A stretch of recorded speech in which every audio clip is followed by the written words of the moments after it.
They didn't just block my dog, they hijacked it. Cemented an 8-foot iron gate right on my fishing spot, added a blinking red camera, and slapped on a sign, HOA access only. Trespassers will be prosecuted. Never mind that I'm not part of their psychotically overreaching HOA. Cynthia Markley, clipboard queen and tyrant in pastel, said my lawn chair's shadow violated their sacred lakeside aesthetics. That's when I realized this wasn't just petty. It was an aggressively ridiculous war.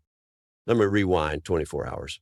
1 minute, I'm sipping my thermos coffee, watching the mist roll in from Hemlock Lake, same as I've done every morning for the past 5 years. The next, I hear a splash, heavy, wet, metallic. Not the kind that makes you check your bait. The kind that screams some HOA moron just dropped something expensive where it doesn't belong. I jogged down to my dock, barefoot, mug still in hand, only to be greeted by the ugliest iron gate this side of a prison yard, 8 feet tall, jet black, gleaming like it had been polished with HOA tears, and slapped right across my dock like a bureaucratic middle finger. A camera, blinking red, was mounted on the corner post, aimed squarely at my porch. I waved. It blinked. I flipped it off. It blinked harder. There was also a silver plaque, bolted dead center, private HOA access only. Violators will be prosecuted. My fishing chair, trapped behind enemy lines. My tackle box, held hostage. My peace and quiet, declared illegal by someone with too much free time and not enough serotonin. The worst part wasn't even the gate. It was the silence. No notice, no letter, not even a passive-aggressive flyer in the mailbox. Just bam. Surprise iron curtain. I stood there, half caffeinated and fully bewildered, trying to wrap my brain around what HOA had the authority or gallop to just casually block off land they didn't own. Because here's the kicker. I bought this property in cash before Hemlock Shores even had an HOA.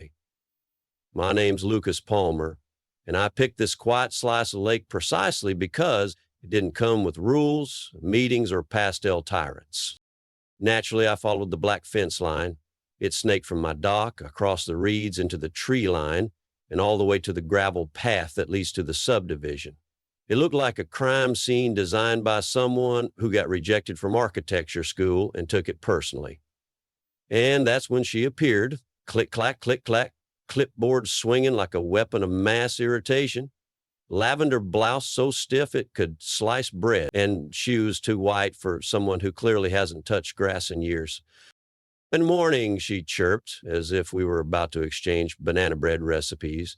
"I'm Cynthia Markley, president of the Hemlock Shores HOA." Of course she was, I pointed at the gate. "Is this some kind of prank?" Cynthia smiled in that tight-lipped, Botox sincere way that makes you instinctively check your property line. "Oh, no prank. That's a protective barrier. For safety, of course. You know, liability concerns." "Safety?" I repeated. "From what? Fish terrorism?" She chuckled politely. "That dock access rests on a parcel recently acquired by our association. Technically, it's now under HOA oversight." I blinked. "Technically, I live here, and I never joined your HOA."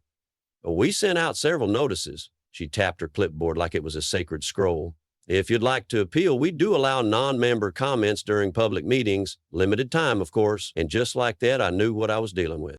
This wasn't about safety. It wasn't even about rules. This was about control, thinly veiled, clipboard-certified, HOA-flavored domination. And that gate, that was her throne. I didn't argue. Not yet. I'd built highways through bureaucratic hell. I know when to talk and when to sharpen my tools. Because if Cynthia wanted to fight over my dock, she just made it personal. Not the kind of guy who throws punches. I throw plants, and the first punch in any bureaucratic brawl starts with paperwork. So that afternoon, while Cynthia was probably polishing her clipboard and drafting a memo titled Acceptable Lawn Chair Materials, I was digging through my filing cabinet for every scrap of property documentation I owned. Title deed, survey maps, tax receipts, heck, even the congratulatory letter from the county clerk when I paid off the land in full. I laid them all out on my kitchen table, like a war general preparing for battle. And that's when I saw it. A skinny, awkward strip of land, Just a sliver between my backyard and the lake, about 6 feet wide at its narrowest, formerly owned by an old man named Bucky Weller, who used to sell bait and warm soda to passing boaters.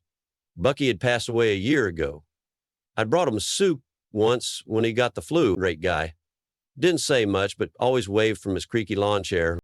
What I didn't know was that when Bucky passed, that slice of shoreline reverted to the county as open lease land. And wouldn't you know it, Hemlock Shores HOA leased it in complete silence like a thief shopping at a closing sale. I felt that familiar itch of righteous fury crawling up my neck. Not the angry, flip-a-gable kind of rage, no. This was the cold, calculating kind. The you just messed with the wrong neighbor kind. I poured another cup of coffee, stepped outside, and stared at the gate again. That ugly metal thing wasn't just a fence. It was a symbol, a monument to unchecked authority. I don't mind the rules. I mind rule makers who cheat. The next morning, I drove to the HOA meeting. I wore my work boots, my faded denim shirt, and brought a spiral notebook that said, "I'm just here to observe on the outside, but I'm ready to light your bylaws on fire on the inside." The clubhouse looked like a Pinterest board had been attacked by beige. Inside, it was a sea of folded arms and forced smiles. Cynthia sat dead center at a folding table, surrounded by a loyal flock of pastel polos, and over-applied found I signed the guest sheet, found a chair near the back, and waited. The meeting opened with goose control updates and a heated debate about mailbox font size. Then Cynthia cleared her throat and said, "We'll now discuss access compliance regarding Parcel 9B, our Lakeside Protective Initiative." A few members clapped. One man in khakis leaned over and whispered to his neighbor, "Finally, someone's taking action against that guy with a rusty dock." I smiled. That rusty dock had hosted veterans, birthday parties, and a marriage proposal last summer. But sure, let's focus on the paint chips. When it was finally time for public comment, I raised my hand. Cynthia glanced at me like I'd just tracked mud onto her beige carpet. "Yes, Mr. Palmer, is it? You're not an HOA member, correct?" "Correct," I said, "but the gate you installed is sitting on land less than a dozen feet from my back door, so I figured I'd at least attend the ribbon cutting."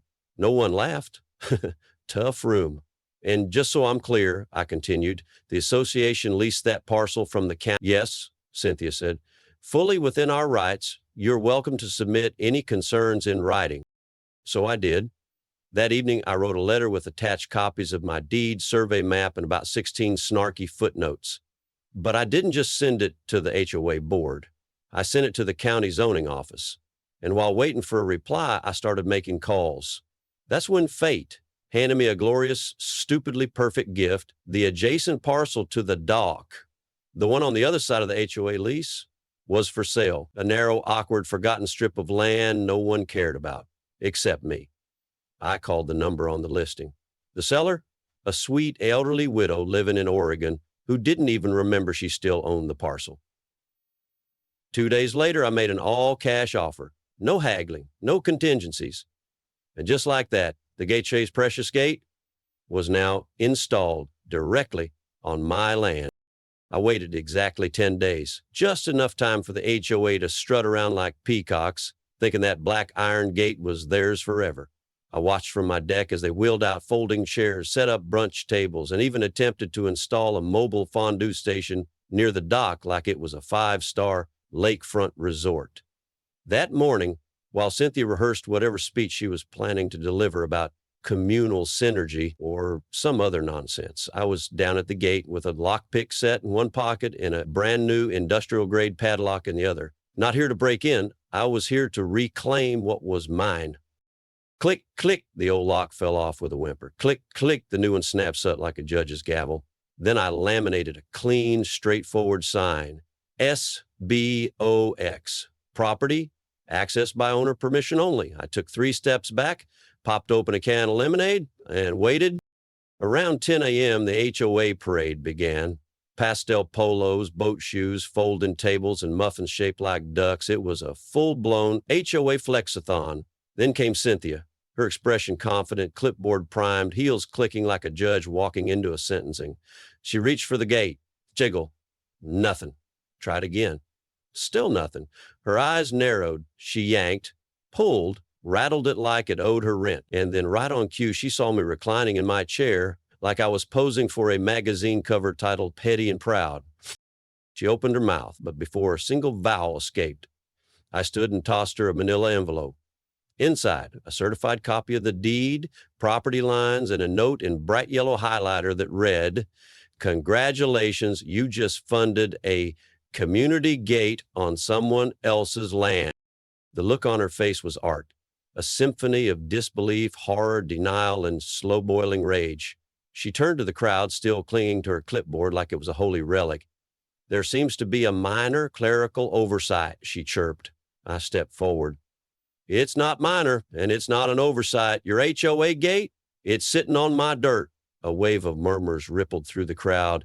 One guy in a salmon polo pulled out his phone. Another whispered, "Is this legal?"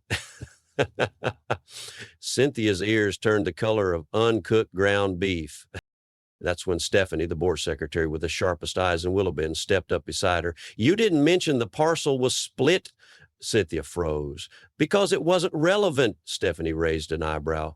"You spent $3,200, 0 cents of HOK funds, on a fence that's trespassing." Cynthia sputtered something about emergency planning, safety enhancements, and neighborhood integrity, but no one was listening. Everyone was staring at the gate and at me. I hadn't even played my best card yet, because not only did I now own the land their gate stood on, I also filed a motion that morning with the county zoning office to reclassify that sliver as a conservation strip. You know what you can't do in a protected habitat corridor? Throw branches, erect banners, or say host events funded by HOA dues. By the time Cynthia stormed off to call emergency counsel, I was already back in my chair, sipping lemonade like a man who just turned checkmate into a lifestyle. A kid on a scooter rode by and shouted, "Nice move, gate guy." I tipped my hat, because sometimes the best revenge isn't loud. It's laminated, legally binding, and impossible to unlock without your permission. For a while, it was almost peaceful. The new padlock glinted in the sun like a trophy. The laminated sign held firm through 2 surprise thunderstorms, and nobody dared to test the gate. Even the usual HOA walkers with their Yorkies and 1,000-yard stares gave the area wide berth. I'd sit in my chair with my cooler, read a little, fish a little, and occasionally wave to passing kayakers who had no idea they were paddling past the front line of a neighborhood Cold War. It felt like victory until the drone showed up. Not metaphorical. An actual quadcopter, low-flying, buzzing, with a little HOA sticker taped to the side, like it was part of some discount government agency. It hovered for a moment, dipped low near my porch, then zipped toward the gate, circling like a mechanical mosquito on a power trip. I didn't throw a rock, yet. Instead, I took a picture, then watched, mildly amused, as the drone clipped a pine branch and crash-landed straight into my bird bath. I left it there for 3 days, just long enough for Cynthia to sweat. Then came the safety inspector. One Tuesday morning, a man in an oversized neon vest and a clipboard nearly as thick as hers knocked on my door. Claimed he was here for a spontaneous property audit due to anonymous reports of stagnant water and potential mosquito breeding zones. I stared at him, then at the sky. In January, he hesitated. "Yes, ma'am. Sir. It's part of the HOA seasonal rotation." I looked him up and down. "I'm not in the HOA." He blinked. Then left. Never saw him again. They tried a flyer campaign next. Colorful little sheets stuffed into neighborhood mailboxes, warning about hostile lakefront personalities, complete with a blurry photo of me watering my garden. Under the heading, "Is this your neighbor?" One of my actual neighbors brought it over with a 6-pack and said, "Congrats, you've made it to full villain status." I told him I prefer folk legend. But the real shift happened during the next HOA meeting. Stephanie, who had apparently grown tired of Cynthia's clipboard dictatorship, started asking questions, real ones, about budgets, about the fence, about why no one else had seen the lease paperwork Cynthia swore she submitted. I wasn't there, but word spreads fast when people smell a power vacuum and a misused debit card. The board got tense, meetings started running longer, rumors started swirling, something about a $9,000 emergency landscaping allocation that somehow turned into a board spa retreat, booked under Cynthia's niece's name. By the end of the week, an anonymous whistleblower posted the HOA's latest expense report on the community Facebook group. Highlighted line, custom gate installation on disputed parcel 3242. Funny thing about chaos, it doesn't always arrive with sirens. Sometimes it creeps in with spreadsheets. And right in the middle of all that noise, I was quiet on purpose, because here's the beauty of tactical silence. While they were panicking over receipts and reputations, I was filing paperwork, real paperwork, with the county zoning board about transforming a narrow, overlooked strip of land into something nobody could host a brunch on without a permit signed by me. No press, no drama, just calm, lawful escalation. They built a fence to keep me out. I was about to turn that fence into a monument, not to HOA pride, but to their biggest mistake. And the best part? They still hadn't seen it coming. While Cynthia was busy melting down over board minutes and damage control, I was in my garage with blueprints, a county zoning map, and Brian Lennon, an old friend, zoning analyst, and the closest thing to a legal saboteur I knew. We didn't talk much, just coffee, permanent markers, and county code books thicker than the HOA charter she so loved to quote. "You're telling me," Brian muttered, tracing a boundary line with his pen, "they built a $3,000 0-cent fence without verifying the permit, installed it across 2 lots, and used HOA funds to reinforce it on land they didn't even own?" I nodded. He blinked. "That's not just stupid. That's gourmet stupidity. Here's what we found. Because the strip of land I bought was narrow, unpaved, and not designated for infrastructure, it qualified for non-commercial ecological preservation, a technicality buried so deep in state code it had cobwebs. Translation: if I applied, that slice of dirt could be legally protected as a microhabitat corridor. No events, no gatherings, no HOA brunches with community scones, just peace, preservation, and a sign approved by the county. We filed the application on a Thursday, paid the $118 0-cent fee, uploaded survey scans, soil analysis, even a note about local bird species nesting near the reeds. Brian made sure it was bulletproof. And by the following Friday, I had the official approval in hand, stamped, sealed, and glorious. The new sign arrived 2 days later, aluminum, laminated, no frills, just the facts: ecological preservation area, entry by permit only, inquiries to land steward Lucas Palmer. I bolted it to the gate and added a solar-powered LED uplight that clicked on at dusk, bathing the metal bars in a soft glow like they were part of a museum exhibit titled "How Not to Run a Homeowners Association." The next morning, I poured a fresh cup of coffee and waited. It didn't take long. Cynthia marched down the trail like a dethroned monarch inspecting a rebellion, clipboard grip tighter than usual, pastel sweater over her shoulders like armor. She read the new sign. Twice, I could actually see her lips moving. Then she spun around like she just smelled treason. "This is vandalism." I took a sip. It's county certified conservation. I'd be careful yelling at federally protected grass. "You can't just claim land and slap a sign on it." "You're right," I said, "which is why I filed the paperwork and let the county slap the sign on it for me." That shut her up for 3 whole seconds. Then came the meltdown. "This land was meant for the community, for curated harmony. Now it's just a weed strip." "Ah," I said. The weeds seemed to disagree. She stormed off, probably to find a lawyer or sacrifice another intern to the bylaws gods. But by the afternoon, the Whisper Network was ablaze. Residents were talking. Quietly at first, then with growing delight. Turns out not everyone loved being ruled by a woman who thought shrub symmetry was a moral issue. Stephanie showed up later that day holding a chocolate chip cookie and a manila folder. "It's happening," she said. "Board vote for financial audit passed 5-1. "Let me guess," I said. "Cynthia was the one?" "Actually," she grinned, "Phil abstained. He said he's tired of drama and just wants his backyard hammock back." Momentum had shifted. And not just on paper. Because something funny happens when you expose a tyrant. The fair breaks, the spell shatters, and the clipboard, well, it starts to look a lot more like cardboard. Audit cracked her armor. What followed? A full-blown HOA unraveling faster than a clearance cart again. Cynthia tried to hold it together, still showed up to meetings, still flapped her clipboard like it was a holy relic, but something was different.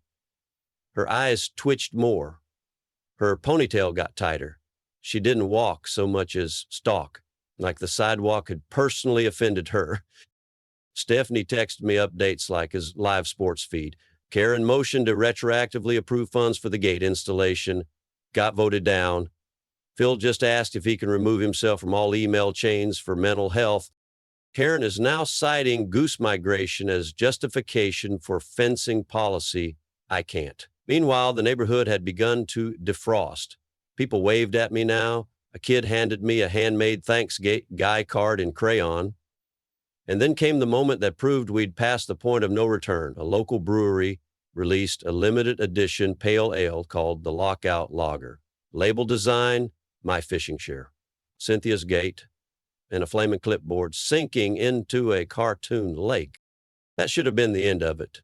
But Cynthia? No, she wasn't the fade quietly type. She was the go down swinging with a monologue in a Facebook group type. It started with Save Willow Bend, Shoreline, a public page that somehow featured more stock duck photos than actual information. Then came the TikToks. First, it was her in front of a green screen, Hemlock Lake, arms out like a disgraced evangelist. Well, man has stolen sacred community land and locked children out of nature. Background music? Dramatic violin overlaid with actual duck quacks. I wish I was kidding. Then came the video that broke the internet, or at least broke my ability to breathe from laughing. She labeled me the Gate Goblin, complete with blurry footage of me holding a thermos, caption, local menace. Someone in the comments wrote, I don't know who this man is, but I want to buy him a beer. And then Reddit got involved. A thread titled Karen Tried to Fence a Lake and Got Wrecked by a Fishing Grandpa made it to the front page. They dug up everything. Her HOA complaint history from 2 other states, a Yelp review where she called a nail salon a breeding ground for aesthetic anarchy, even a court document where she sued a gym for calling her a non-preneurial member. The backlash was savage. Her Facebook group went private. Her TikTok comments got turned off. Her HOA blog vanished overnight, replaced by one cryptic post, moving on to better waters.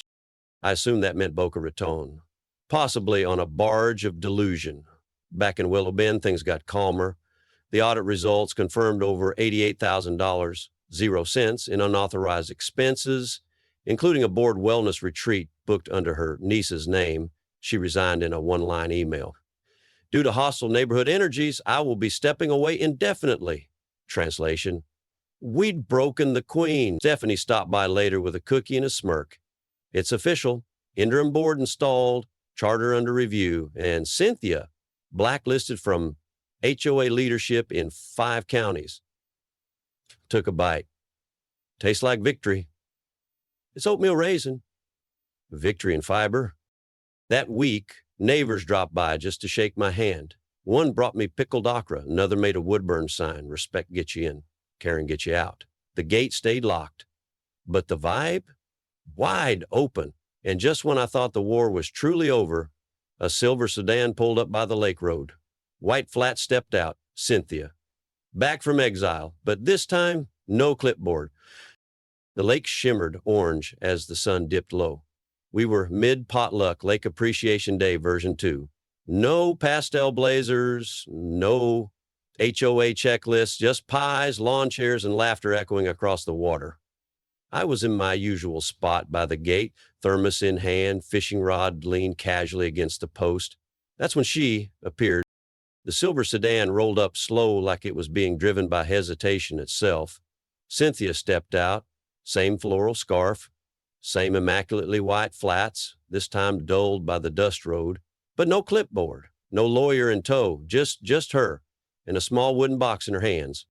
She didn't say anything at first, just walked to the gate, looked at the new plaque, accessed by courtesy, respect earns welcome. Her eyes scanned it like it might vanish if she stared long enough. Then she opened the box, peeked in, and closed it without removing anything. Her fingers lingered on the clasp, then released. I didn't move, didn't speak. Sometimes silence holds more power than 1,000 HOA threats. Finally, she turned to me. Her voice was softer than I remembered, like a note written in pencil. Still got the key?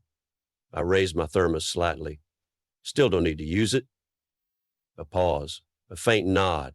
No smug grin, no tantrum, just quiet. Then she turned, walked back to the sedan, and drove away. For real this time. No dramatic music, no TikToks, just gone. Stephanie wandered over with a plate of lemon bars. You okay? I shrugged. I think she came to say goodbye to the lake, or maybe to the version of herself who needed a gate to feel powerful. Poetic, I smirked. Did you tweet that yet? Already got 12 likes. That evening, as stars blinked to life above the tree line, Mason, the kid who once called me Gate Goblin in jest, wandered up with his sister. She clutched a fishing rod twice her size and a trail mix bag. Can we fish, Mr. Palmer? I smiled, always. Just don't scare the fish or feed them Cheetos. They giggled and skipped past the gate. No need for a laminated slip this time. Respect by now was unspoken currency. I stayed behind, watching the ripples on the lake and the rusted padlock I'd hung on the fence post a year ago. The original one Karen installed. I'd never removed it. Just left it there, frozen by weather and irony, as a reminder. Then, without thinking, I reached out and unlocked the new gate, swung it wide open, not because I lost, not because I surrendered, because I could. That night, I replaced the warning sign with a final message, clean, simple, and carved into wood. This land is watched by patience, not fear. Step in with kindness or not at all. No viral clapback, no new fence, just truth. Weeks passed, then months. The gate stood, a little crooked now, weather-worn and proud. People came and went. Some stayed to talk. Others just nodded and kept walking.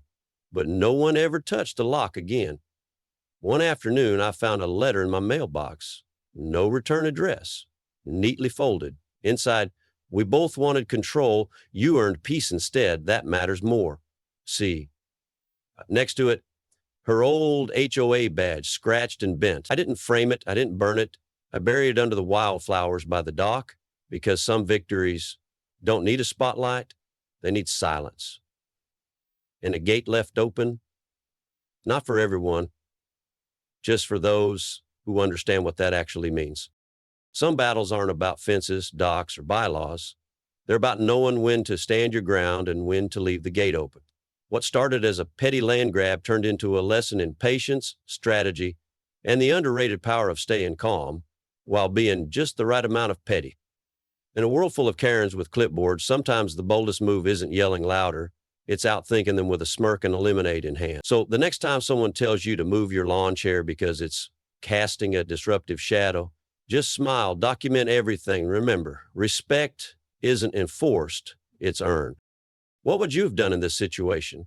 Hit like if you've ever had to deal with a ridiculous HOA rule. Subscribe for more stories where karma wears fishing boots. Thanks for watching, and remember, stay calm, stay clever, and stay just a little bit savage.